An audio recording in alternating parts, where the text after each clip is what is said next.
World Class, back when I was a kid, and we had such a variety of wrestling, when I'd come home from school, World Class was always one of my favorites. Yeah. What were some of the guys like at that point, like Bruiser Brody? What was he like? Oh, Bruiser Brody, I take my hat off to him because I worked with him a lot. And he got me my first biggest payoff. Really? He got my first biggest payoff because promoters respected him, and he was a real gentleman though. He just meant what he said.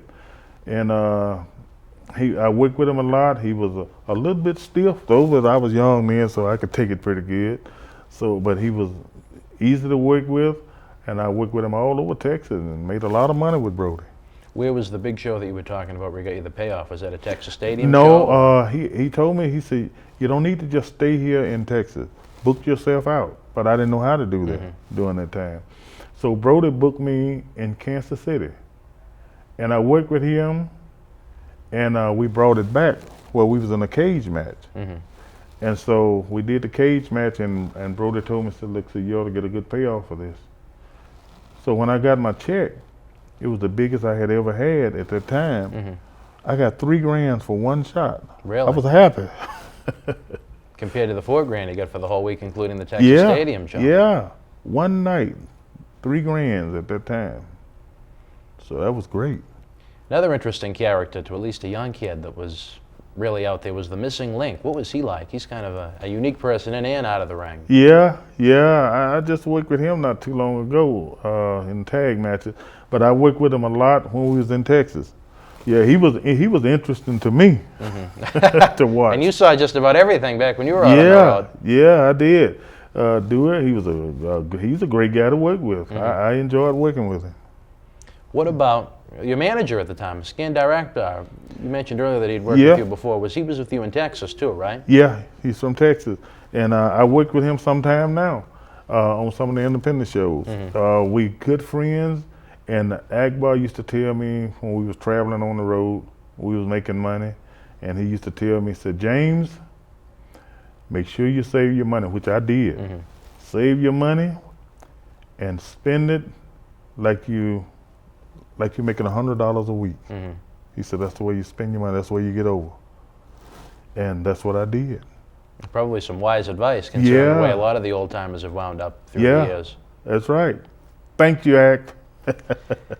Now, I believe you were in World Class around the time when the Freebirds really caught on fire. Michael Hayes, Terry Gordy, and Buddy Roberts. What was that like at that point? Because they had kind of a gimmick that hadn't been seen before in wrestling. Yeah, I know. Oh, they was great. I worked with them too. We all kind of, me and Terry Gordy and Michael Hayes, we kind of started, they started a little bit before I did. And we was all like one big posse in Mississippi at that time, but they was great around Texas. They always would give me advice, and they helped me a lot. All of the Freebirds, even Buddy Roberts. You know, I didn't start with Buddy Roberts, but he was great guys. Now, World Class, you had a pretty successful run. Like you said, though, you had that incident with the money, and that was pretty much the end of Kamala. Yeah. From there, I believe you went to the AWA. What was the difference from going from Von Erich to Gagne? Well, now, I didn't really go to Gagne. I went there for maybe a shot or two. Oh, really? You went there full time? No, I never was full time there.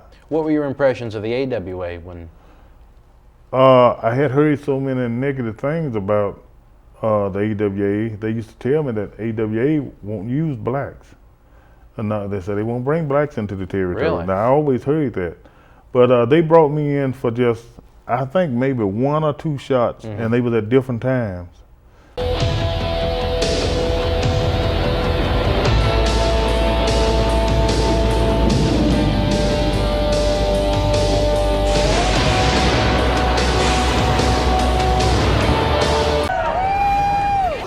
Foley. This is Harley Race. This is Shelton Benjamin. This is Mr. Wonderful Paul Orndorff. This is the Monster Abyss. And this is Daniel Bryan. This is JBL, and you're watching the MWF. Be there live.